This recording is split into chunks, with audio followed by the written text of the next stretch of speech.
The day HOA President Priscilla Hartwell showed up at my dock with a sheriff's deputy and a fraudulent lien to steal my 38-foot naval patrol boat, she made the biggest mistake of her entitled life.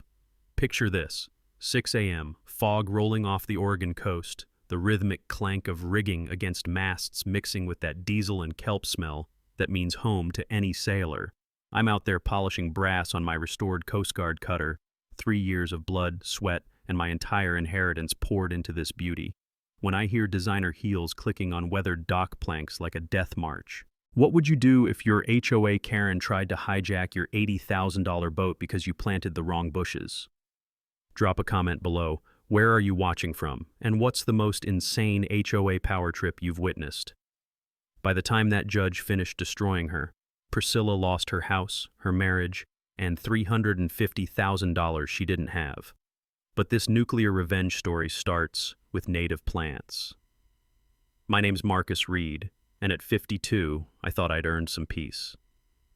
24 years in the Navy as an electronics technician, lost my wife Sarah to cancer 3 years back, and inherited this little slice of heaven from my Uncle Pete, a weathered cottage on Sunset Cove, Oregon, where the Pacific crashes against black rocks and the air tastes like freedom. The boat? That's my lifeline.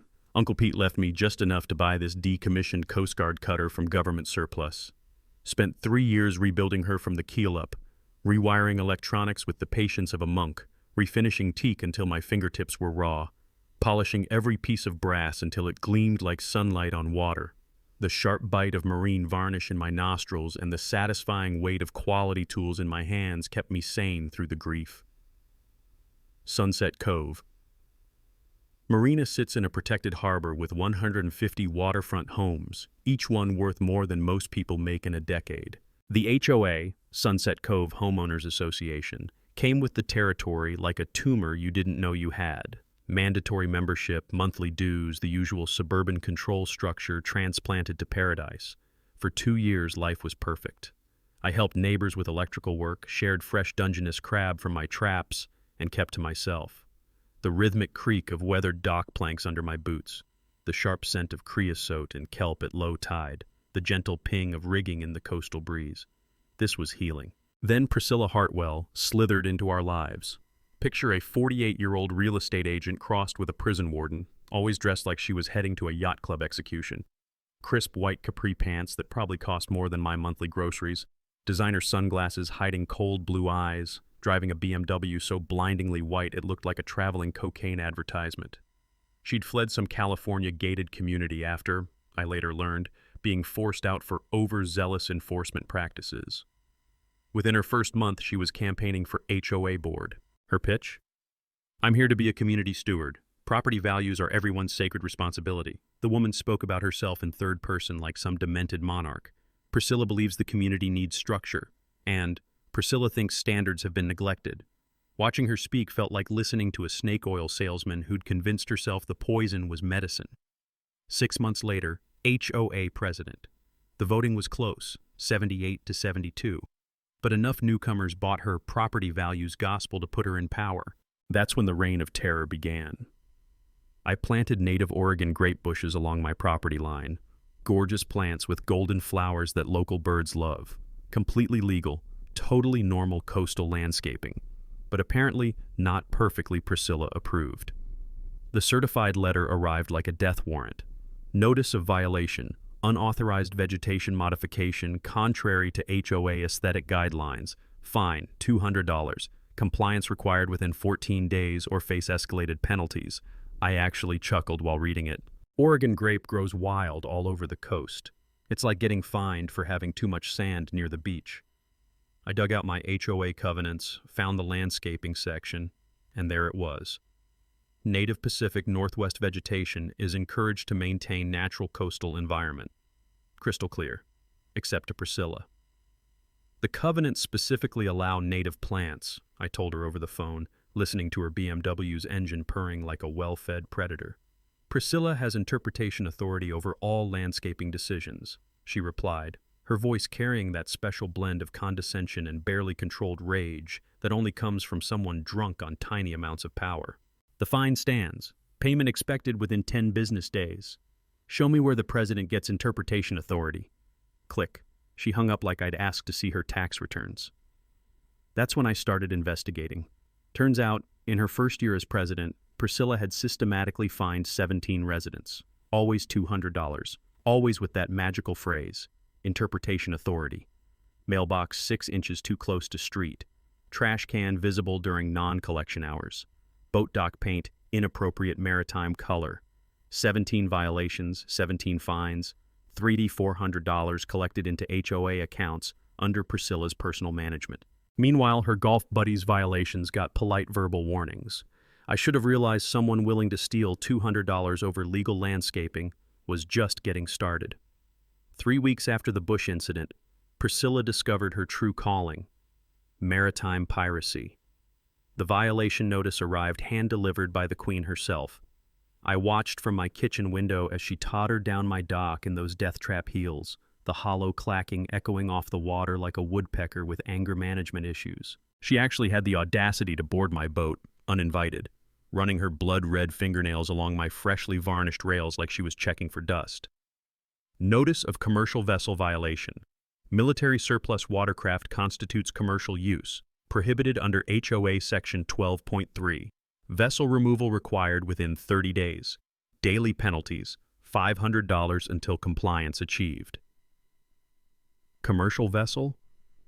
I'd been watching dentists and hedge fund managers zoom around in cigarette boats that burned more fuel in an hour than I used in a month. But somehow my lovingly restored patrol boat was the community menace? I grabbed my covenants and found Section 12.3. Recreational watercraft permitted at private docks subject to reasonable size and safety restrictions. Nothing about commercial use. Nothing about military origins. Nothing that gave Priscilla authority over anything floating. But here's where she revealed her true cunning, and why she was far more dangerous than your average power-tripping suburban dictator. Priscilla had hired a maritime lawyer, not to check her own authority, but to find legal loopholes she could exploit. She'd discovered that military surplus boats exist in a bureaucratic gray zone, originally commercial Coast Guard vessels, then decommissioned and sold to civilians. Her strategy? Create enough legal confusion to justify seizing my boat while I fought through months of appeals. My counterpunch came straight from my Navy training. When facing superior firepower, gather better intelligence. I drove to Newport Coast Guard Station and found Chief Petty Officer Martinez, who'd handled my boat's transfer 3 years earlier. The man took one look at Priscilla's letter and started laughing so hard he snorted coffee through his nose. "Sir, this lady's either completely ignorant or completely crooked," Martinez wheezed, wiping his face. "The second that boat got recreational registration and left military service, it became a pleasure craft. Period. I've got buddies with converted destroyer escorts they use for fishing trips, still recreational." He stamped my documentation with the enthusiasm of someone who dealt with too many civilian bureaucrats trying to play military expert. But I needed local allies who understood Priscilla's real game. That's when I discovered the underground resistance. Harold Brennan lived 3 houses down and had been documenting every HOA meeting with the obsessive precision of a war crimes prosecutor. His filing system included audio recordings, financial discrepancies, and a color-coded chart tracking Priscilla's selective enforcement patterns. The man should have worked for the FBI. Elena Vasquez, property law attorney, had received her own $200 fine for growing unauthorized herbs in window boxes. Turned out those dangerous herbs were basil and oregano. She was furious and offering free legal advice to anyone willing to stand up to President Priscilla's petty tyranny. Bobby Kowalski ran the Marina's boat service and knew every vessel classification in federal law. He'd watched Priscilla's inspection of my boat through binoculars and was ready to testify that she wouldn't know a naval cutter from a rubber dinghy. The sweet taste of rebellion was brewing in our little coastal community. Armed with federal documentation and growing witness support, I felt confident enough to call Priscilla's bluff. Then she launched her nuclear option. Certified letter, carbon copied to all 150 homeowners like a public execution notice. Property lien warning. Continued violation of HOA regulations creates liability for accumulated penalties. Line proceedings will commence unless immediate vessel removal achieved. Current penalty total $2,700, $2,700 for owning a legal boat. The evening carried panicked phone calls between neighbors like wildfire spreading through dry grass. Suddenly, everyone was asking the same terrifying question. Could she actually steal our homes? Elena's answer chilled my blood. Not legally, but fraudulent liens can cloud your title for months while you fight them in court. She could force you to sell or refinance just to pay legal fees. That night, listening to waves lap against my dock like funeral drums, I finally understood Priscilla's true nature. This wasn't about property values or community standards. This was systematic extortion disguised as civic duty. She'd found the perfect scam. Use HOA authority to extract money from neighbors too intimidated to fight back. But she'd made one crucial mistake. She'd picked a target who'd spent 2 decades defending America from people exactly like her. The next morning, I declared war. War, it turns out, turns ordinary people into monsters. And monsters make catastrophic mistakes. Priscilla's next move proved she'd completely snapped. I found the manila envelope duct taped to my door like a ransom note, the adhesive still tacky from her sweaty fingers. Inside, backdated HOA board meeting minutes claiming an emergency session had unanimously voted to ban all military surplus vessels. The document looked official, letterhead, signatures, even a notary stamp. But I'd spent enough time analyzing enemy intelligence to spot forgery like a bloodhound smells fear. Priscilla hadn't just faked the minutes. She'd broken into the community center at night, used the official HOA letterhead and seal, then forged every board member's signature, including Harold Brennan's, who was sitting in my kitchen drinking coffee when I showed him his alleged approval of my boat's banishment. "Sweet Jesus," Harold whispered, his weathered hands trembling as he studied the forgery. She made my signature look like a drunk toddler wrote it with a crayon. That's not even close to how I write. My arthritis makes me press harder on the downstrokes. The acrid smell of Harold's black coffee mixed with salt air drifting through my screen door as Elena arrived, camera in hand, documenting this latest escalation like a crime scene photographer. My counterpunch was surgical. Let her dig her own grave while I collected the shovels. I called the other board members. Patricia Wong was visiting her daughter in Maui during the alleged emergency meeting, had the hotel receipts to prove it. James Morrison was in Portland holding vigil at his father's deathbed. Susan Delacroix started laughing so hard at her forged signature that she nearly choked on her morning tea. "That psychotic woman made my name look like chicken scratch written during an earthquake," Susan gasped. "I've been signing legal documents for 30 years. This looks like she practiced tracing it from a grocery store receipt." But Priscilla's desperation transformed her into something truly dangerous. The next week, she actually filed the fraudulent lien with the county recorder's office, $2,700 for unpaid penalties and emergency vessel removal fees, officially clouding my property title based on completely fabricated authority. The taste of pure fury is metallic, like licking a battery while someone steals your life savings. This deranged woman was trying to steal my house with forged documents and criminal lies. That's when our peaceful community exploded into civil war. The monthly HOA meeting became Gettysburg in a community center. 200 residents packed into a space designed for 50, the air thick with anger and the nauseating sweetness of Priscilla's perfume as she stood at the head table like Napoleon addressing his final battle. Priscilla believes this community supports maintaining the highest standards of waterfront living, she announced, her voice carrying that special tremor of someone whose reality had completely detached from Earth. Harold stood up, waving the forged minutes like evidence at a war crimes trial. When exactly did this emergency meeting happen? Because according to county records, the community center was locked and 3 board members were in different states. Emergency authority supersedes normal procedures when community safety is threatened, Priscilla replied, her white knuckles gripping the podium as sweat beaded on her forehead despite the cool evening. "What emergency authority?" Elena demanded from the back, her attorney voice cutting through the crowd noise like a prosecutor cross-examining a liar. "Cite the specific covenant section that allows meetings without proper notice and board member presence." Priscilla's face turned the color of raw hamburger. Priscilla doesn't owe explanations to residents who actively undermine community protection efforts. That's when Bobby Kowalski stood up, all 6'4" of sun-weathered marina muscle and zero patience for bureaucratic bullshit. "Lady, I've been fixing boats in this harbor for 20 years. That man's vessel is safer and cleaner than half the floating disasters these weekend warriors drag in here. You want dangerous? Let's talk about the Henderson cigarette boat that dumps more oil than a Texaco refinery." The room detonated. Neighbors erupted like pressure cookers, shouting their own Priscilla horror stories. The Morgans screamed about $200 fines for wind chimes. The Delacroix family detailed penalties for unauthorized rose bushes. Mrs. Patterson revealed her fine for using the wrong shade of mailbox paint. Through the chaos, Priscilla sat frozen like a deer watching headlights approach, completely oblivious that she'd just created her own firing squad. But I was done playing victim. Time for offense.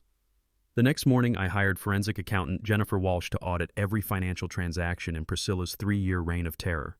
What she discovered made forgery look like jaywalking. Jennifer Walsh had been hunting financial criminals for 15 years. When she called me 3 days later, her voice carried the barely contained excitement of someone who just struck oil in their backyard. "Marcus, sit down and pour yourself something strong. What I found isn't just theft. It's a criminal enterprise that would make the mob jealous." The numbers hit like a sledgehammer to the gut. Over 3 years, Priscilla had systematically stolen $67,000 from our community. She'd fined 89 households illegally, collected the money, then created a fake consulting company called Sunset Cove Administrative Services to launder the cash through fake invoices to the HOA budget. But here's where it got diabolically clever.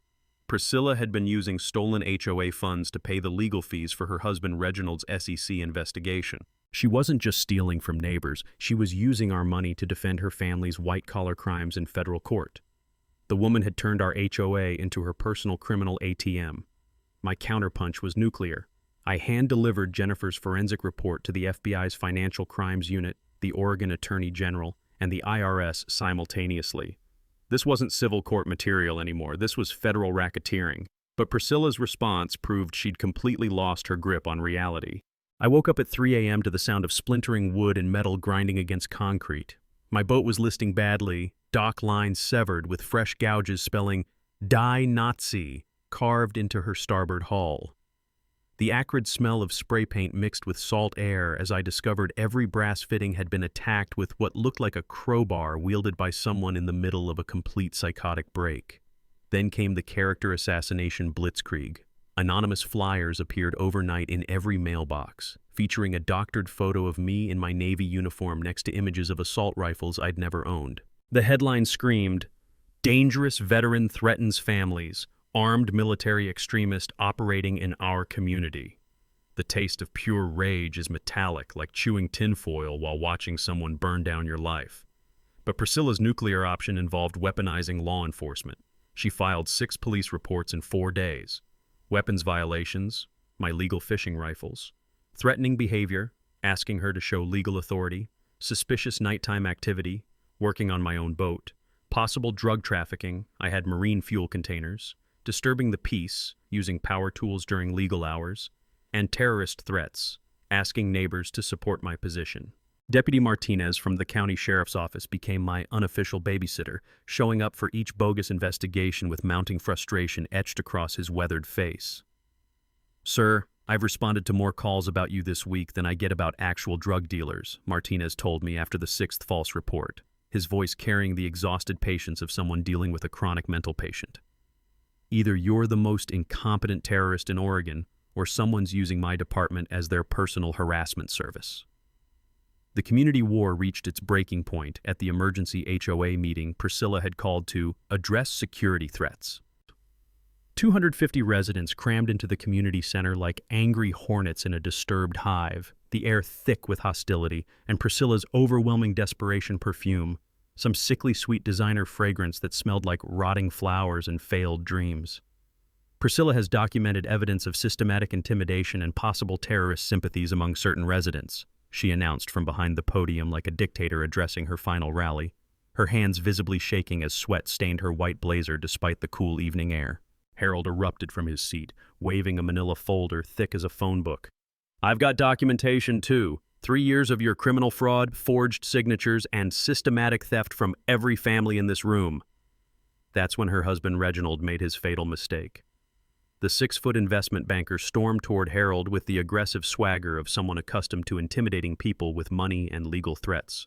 "You senile old fool, you have no idea what kind of legal hell you're about to—" Bobby Kowalski unfolded from his chair like a spring-loaded bear trap, all 6'4" of sun-weathered muscle and zero tolerance for entitled bullies threatening elderly neighbors. Touch that man and I'll feed you your own teeth, Bobby growled, stepping between Reginald and Harold with the casual confidence of someone who'd been winning bar fights since the Carter administration. The room went dead silent except for the sound of 200 people holding their breath and someone's child whimpering in the back. That's when Elena stood up and dropped the atomic bomb. Before anyone else threatens violence, she announced with the calm authority of a federal prosecutor, everyone should know that as of this morning, Priscilla Hartwell is under federal investigation for racketeering, money laundering, and conspiracy to commit fraud. The FBI raided her house 6 hours ago. Priscilla collapsed into her chair like a punctured balloon, finally understanding that her kingdom of theft had just become a federal case. But desperate criminals make desperate choices. The FBI raid had been swift and merciless. While Priscilla was busy turning our community meeting into her personal Nuremberg rally, federal agents were photographing every document in her home office, seizing computers, and freezing bank accounts faster than a Vegas casino catching card counters. But the real atomic bomb came from the last person anyone expected, her own husband. Elena called me at 6 a.m., her voice crackling with the manic energy of a prosecutor who'd just been handed a signed confession from Al Capone himself. Marcus, Reginald didn't just cooperate with the FBI. He's been secretly recording his wife's criminal confessions for 8 months. The man kept a literal audio diary of her crimes to protect himself when this whole thing exploded. The betrayal was breathtaking in its calculated coldness. When the SEC started investigating Reginald's investment firm for securities fraud, he'd hired a forensic accountant to audit his assets. That accountant discovered Priscilla had been funneling stolen HOA money into their joint accounts, making Reginald an accessory to federal racketeering charges that could destroy his career and send him to prison. So the investment banker did what rich sociopaths always do when facing consequences. He threw his wife to the sharks and chummed the water with evidence. The recordings were devastating. Hours of Priscilla bragging about stupid neighbors who pay whatever I tell them to, admitting she'd forged board signatures because those idiots would never approve my management style, and laughing about using HOA funds to pay their legal bills because these people are too dumb to audit a lemonade stand. But buried in those recordings was the confession that triggered our nuclear option. Priscilla admitting she'd never read the HOA incorporation documents, the same documents that contained Article 7, Section 3, stating that any board member who commits fraud while in office automatically forfeits their position and becomes personally liable for all damages to the association and its members, multiplied by triple damages under Oregon consumer protection laws. The musty smell of old legal documents in Elena's office mixed with fresh coffee as we calculated Priscilla's financial apocalypse.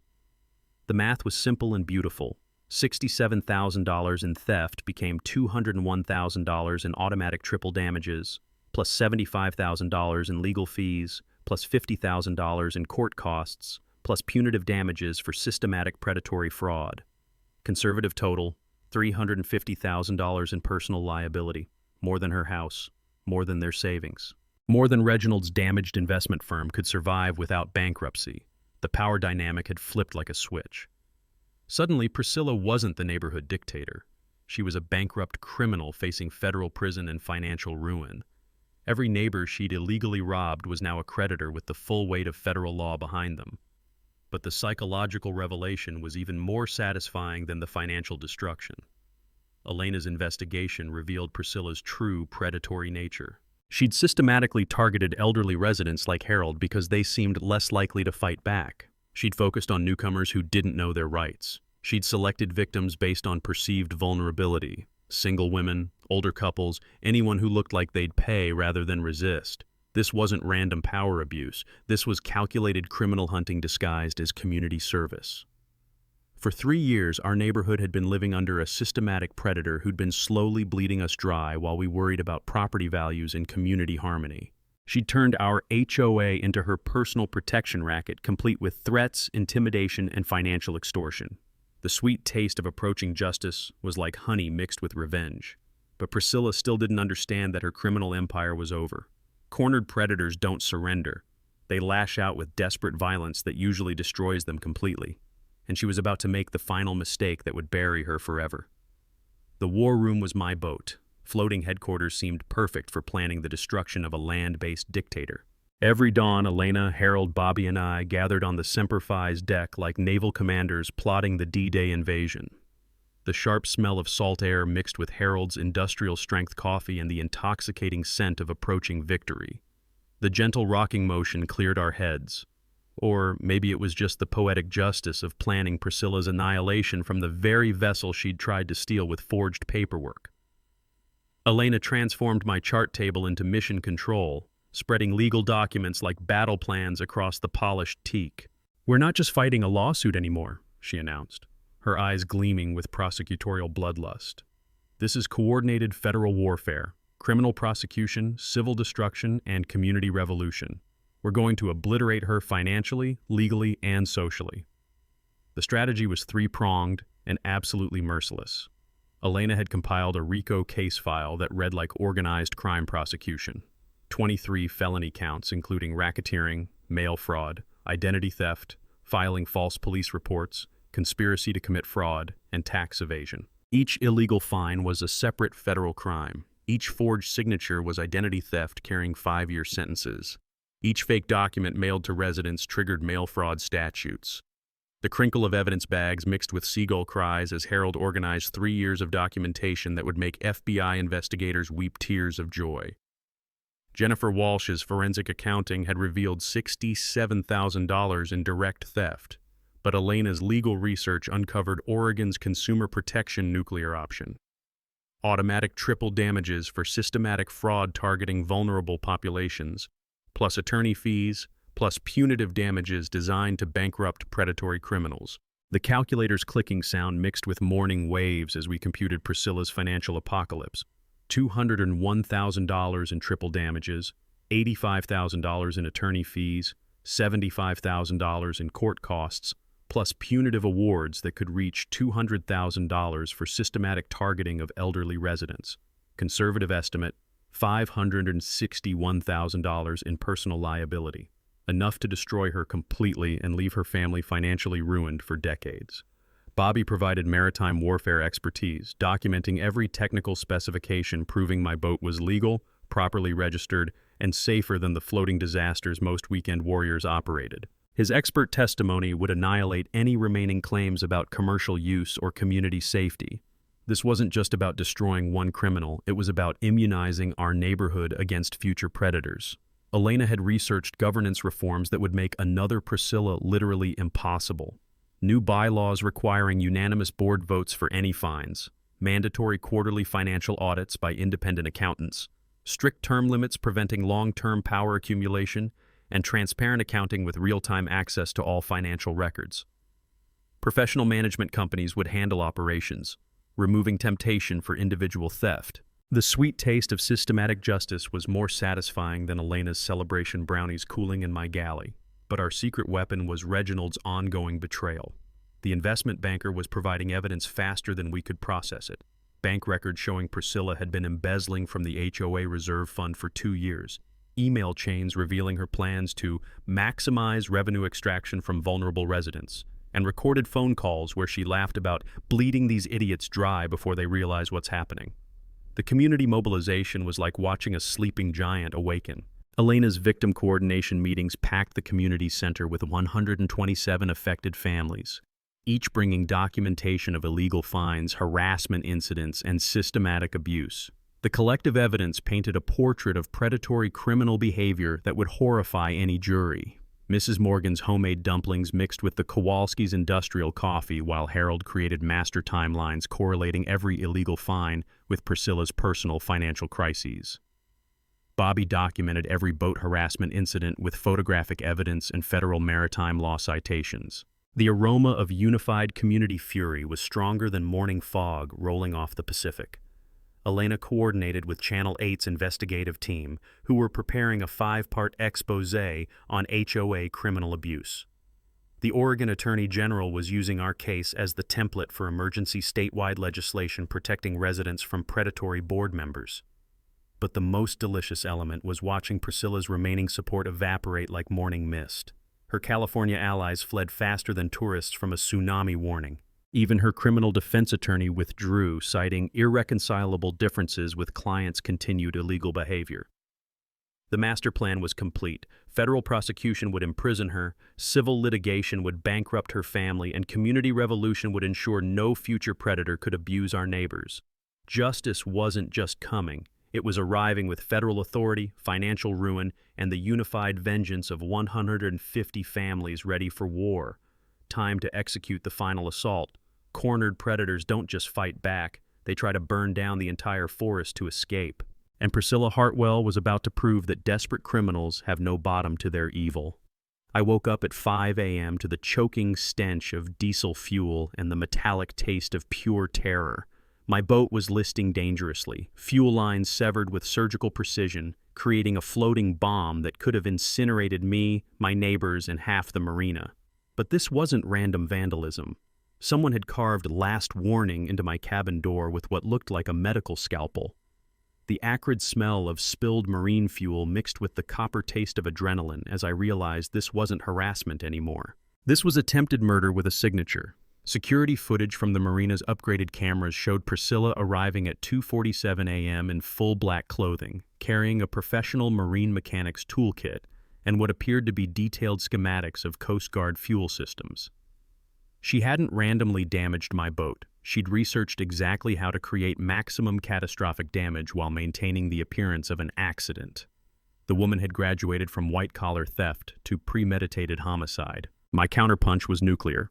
I hand-delivered the HD security footage to FBI agent Rodriguez, Sheriff's Detective Martinez, and the Coast Guard's Criminal Investigation Unit simultaneously. Elena filed emergency attempted murder charges with federal enhancement provisions for attacking a veteran. But Priscilla's descent into criminal insanity was just beginning. The propaganda blitzkrieg that followed made Nazi Germany look subtle. Professional-grade flyers appeared overnight throughout the county, featuring my Navy service photo photoshopped next to images of Timothy McVeigh, bomb-making instructions, and fabricated quotes about eliminating community traitors. The headlines were designed to incite panic. Armed military extremist threatens mass violence. Dangerous veteran stockpiles weapons for community attack. The flyers included a fake manifesto I'd allegedly written. These property-obsessed parasites deserve everything that's coming to them. The bitter taste of absolute rage is like swallowing molten lead while watching someone incinerate your life with manufactured lies. Elena's investigation revealed Priscilla had hired Blackwater Political Research, a firm specializing in destroying political enemies through fabricated scandals. She'd blown $23,000 of stolen HOA funds to commission military-grade psychological warfare against a single neighbor who dared to challenge her theft. But her nuclear option was weaponizing the entire federal government against me. Within 24 hours, my quiet coastal home became the epicenter of a federal terrorism investigation. FBI domestic terrorism specialists, ATF weapons investigators, IRS criminal agents, and Homeland Security analysts descended like locusts responding to detailed reports claiming I was a radicalized veteran planning imminent mass casualties. The sound of combat boots on my dock at dawn mixed with the mechanical whir of evidence scanners as agents treated my fishing equipment like potential weapons of mass destruction. Special Agent Rodriguez led the investigation with professional thoroughness and mounting frustration. Mr. Reed, we've received 17 separate federal crime reports about your alleged terrorist activities in the past week. Either you're the most sophisticated domestic terrorist we've ever encountered, or someone's turned the United States government into their personal harassment service. 4 hours later, after agents found nothing but boat maintenance tools, Elena's legal files, and my collection of military history books, Rodriguez pulled me aside with barely contained anger. Sir, whoever's filing these reports has provided detailed federal building layouts, fabricated communications intercepts, and fake witness statements claiming you're planning to bomb government facilities. This isn't just harassment. This is systematic abuse of federal resources that's costing taxpayers hundreds of thousands of dollars. The community response to Priscilla's terrorism campaign was like watching a sleeping volcano finally erupt. Instead of isolating me, her obvious descent into criminal insanity unified every neighbor who'd been sitting on the fence, watching our conflict from the sidelines. The emergency community meeting Harold organized violated every fire code in Oregon. 300-plus residents crammed into a space designed for 100, the air thick with fury and the sharp scent of collective outrage that comes when good people finally recognize genuine evil among them. Mrs. Patterson, an 82-year-old grandmother who'd whispered through 50 years of HOA meetings, stood up and roared like a lioness protecting her cubs. "This deranged woman has brought federal terrorism investigators to our peaceful neighborhood. She's spreading lies designed to get our neighbor killed. She's turned our community into a war zone because we dared to question her theft." The room didn't just erupt. It exploded with the unified fury of decent people who'd finally recognized a genuine sociopath operating in their midst. But Priscilla had one final desperate gambit that would transform her from federal defendant into federal fugitive. She was about to cross the line that would make her a wanted criminal in all 50 states. When cornered sociopaths realize they're about to lose everything, they don't just burn bridges. They try to incinerate the entire world. Priscilla Hartwell was about to prove that desperate criminals have no floor to their evil. The morning after federal agents cleared me of all terrorism allegations, I discovered what happens when a predator decides mutual annihilation is preferable to personal accountability. Taped to every mailbox in Sunset Cove was a single photocopied sheet that made my soul freeze. Complete identity theft packages for all 150 families, social security numbers, bank routing codes, credit card information, mortgage details, and children's personal data. Priscilla's handwritten note was brief and terrifying. "Drop all charges or watch your entire community become identity theft victims. You have 48 hours. But the identity theft blackmail was just psychological warfare. Elena's emergency investigation revealed Priscilla had already executed her nuclear option.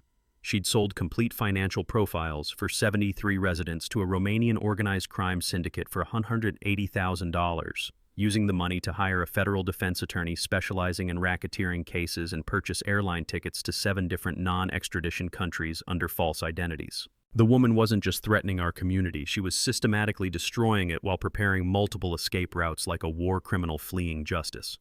My counterpunch was swift and devastating. FBI agent Rodriguez activated the Bureau's Identity Theft Task Force, issued federal arrest warrants, and placed Priscilla on the terrorist screening database as a domestic threat capable of mass financial destruction. But her final acts revealed the true bottomless pit of her sociopathic nature. The arson came at 3:23 a.m. on a fog-shrouded Tuesday. I jolted awake to the chemical stench of accelerant and the terrifying orange glow of flames devouring the community center. The building housing 3 years of financial records, legal documents, and evidence of her crimes was melting into a toxic inferno that painted the coastal fog in hellish light.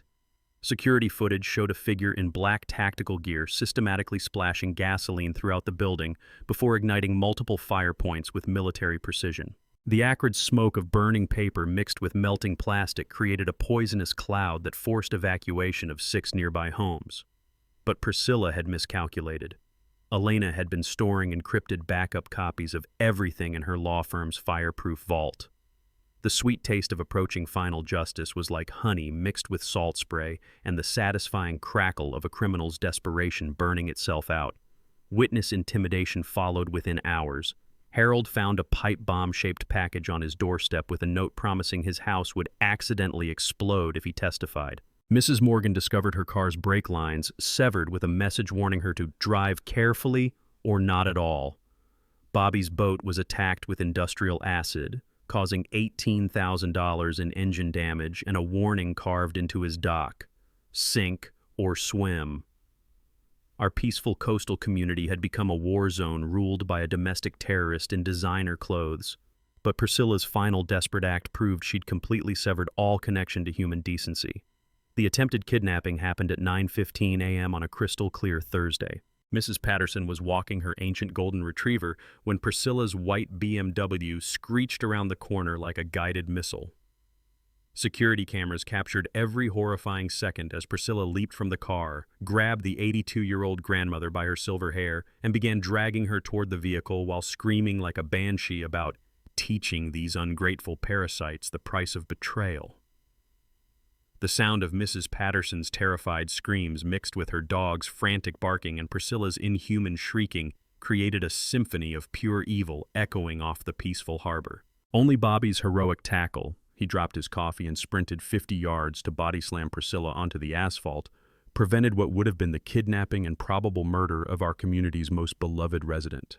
"You destroyed everything," Priscilla howled as police wrestled her into handcuffs, her $300 haircut disheveled, designer suit torn and bloody, makeup streaked with tears and psychotic rage. "I built this community.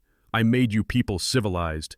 You're nothing without my leadership." Nothing, even facing federal kidnapping charges, attempted murder, and terrorism counts. She still believed she was the victim of an ungrateful community conspiracy.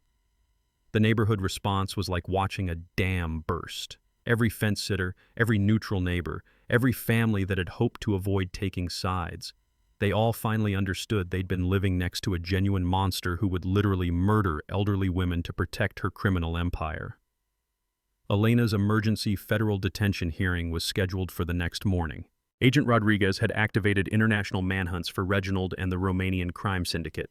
Interpol was coordinating money laundering investigations across 14 countries.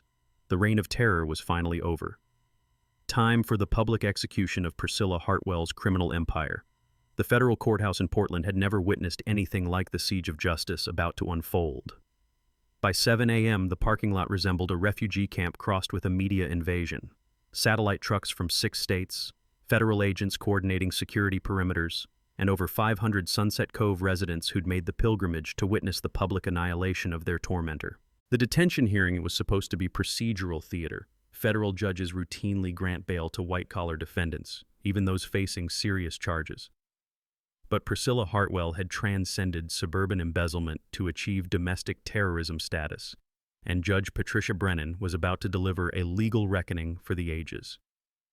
The main courtroom overflowed like a dam burst, with spillover crowds watching on monitors in 5 additional chambers. The air vibrated with 3 years of suppressed rage finally approaching cathartic release, mixed with the sharp metallic scent of justice that had been delayed but never denied. Elena commanded the prosecutor's table like a general preparing for total warfare, flanked by federal prosecutors, FBI agents, and evidence boxes stacked like ammunition for the legal execution about to commence. Across the aisle, Priscilla's $750 per hour defense attorney looked like a man contemplating career suicide. When bailiffs dragged Priscilla into the courtroom, the collective intake of breath was audible from 3 floors away. The immaculate HOA dictator had been replaced by a hollow-eyed creature in Orange County jail garb. Her once perfect hair hung in greasy strings like seaweed. Her makeup-free face revealed every crater of stress and malice, and her darting eyes searched for escape routes that didn't exist.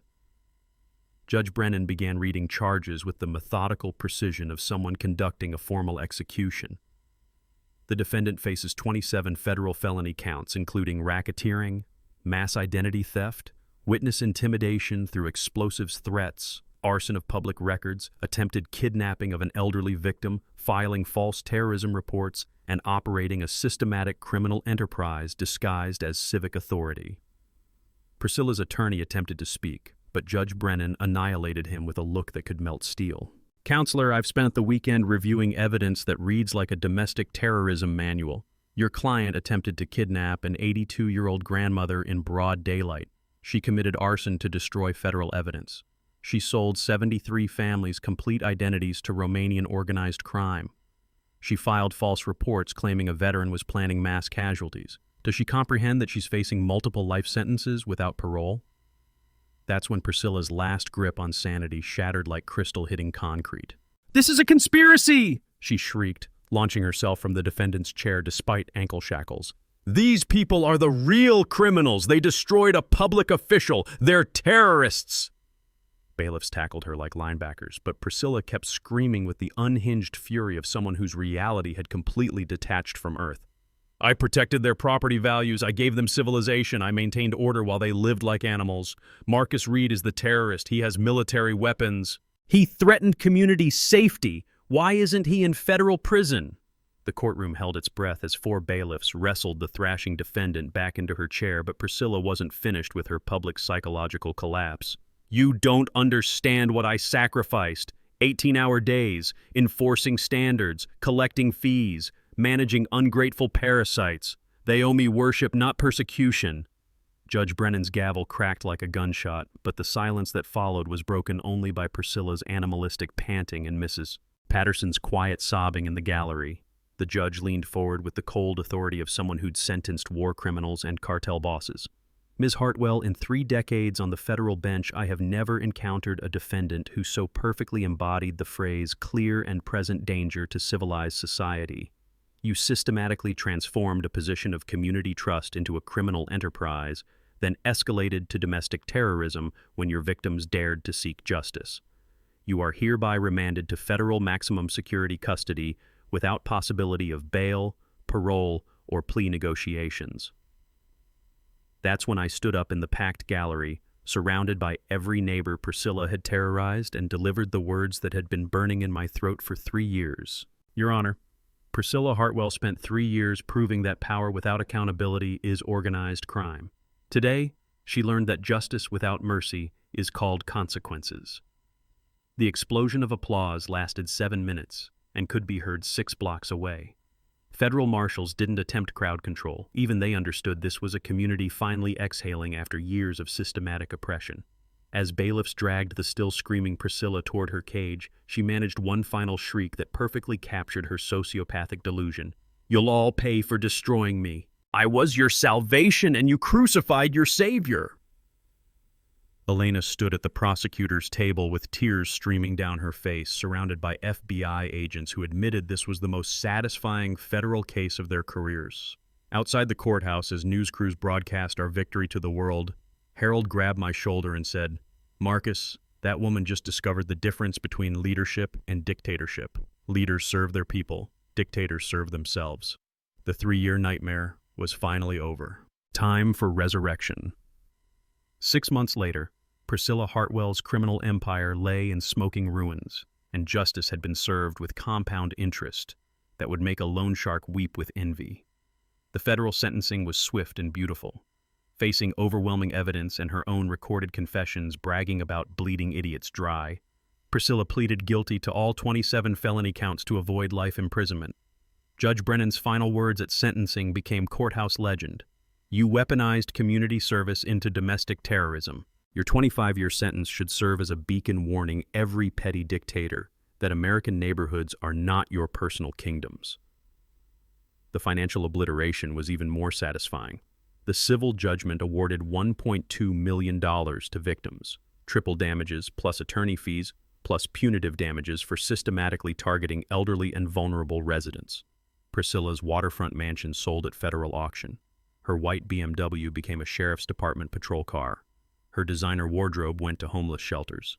She lost everything that defined her while gaining everything she earned: federal prisoner number 47291 and the eternal contempt of 150 families. But watching our community resurrect itself was the sweetest victory of all. The Semper Fi transformed from harassment target into neighborhood treasure. Every Saturday morning, the sound of children's laughter mixes with diesel engines purring as I take local kids on Coast Guard history adventures. The sharp scent of salt spray mingles with young voices asking endless questions about navigation, marine safety, and standing up to bullies. These floating classroom sessions fill my retirement with purpose Sarah would have loved. Our HOA became a model of democratic governance studied by communities nationwide. Harold's unanimous election as president launched the Priscilla Prevention Protocols, unanimous board votes for any penalties, monthly financial audits by rotating independent firms, strict 2-year term limits, and real-time transparent accounting accessible to every resident. Professional management eliminated temptation for individual theft. Elena's practice exploded into Oregon's premier HOA abuse prevention service. She's liberated 23 communities from corrupt boards and recovered $4.7 million in stolen funds. The state attorney general credits our case with inspiring legislation now protecting homeowners in 18 states from predatory board members.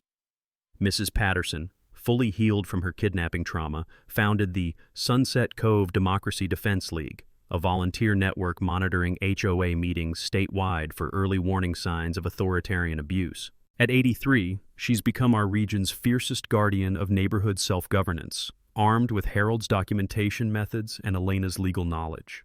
The international justice was equally gratifying. Interpol dismantled the Romanian identity theft ring, arresting 19 criminals and recovering $5.8 million in stolen assets. Every affected family received comprehensive identity protection funded by Priscilla's seized properties.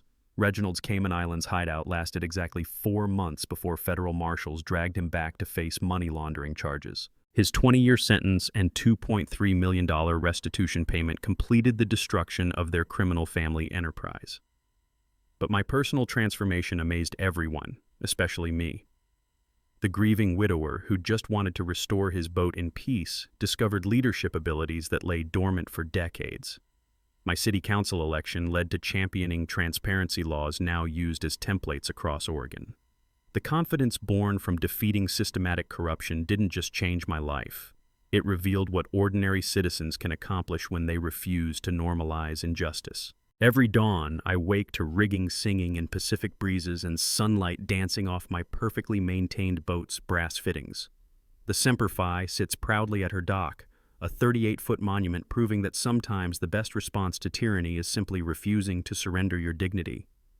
Our annual Harbor Heritage Festival draws 15,000 visitors who come to see the boat that sparked the HOA revolution. Schools bring students to learn about documentation, legal research, and community organizing. Law enforcement agencies study our evidence collection methods in their training academies.